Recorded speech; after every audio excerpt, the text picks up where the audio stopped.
হযরত আয়েশা রাদিয়াল্লাহু তাআলা আনহা নবীজির স্ত্রী বলছিলেন, আব্দুর রহমান, তোমার এই বিপুল মাল এগুলার হিসাব দিতে দিতে তুমি তো হাসরের ময়দানে ফুলসিরাত পার হতে গিয়া তোমার কোমর বাঁকা হয়ে যাবে।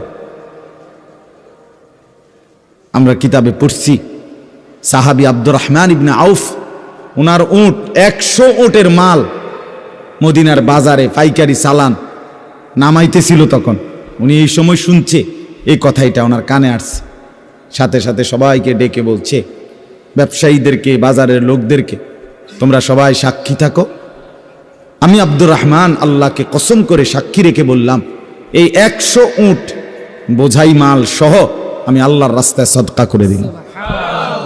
বিনিময়ে তবুও আমি কিয়ামতের দিন আখিরাতে ফুলসিরাত বাঁকা হইয়ে পার হইতে চাই না, সোজা হইয়া পার হইতে চাই।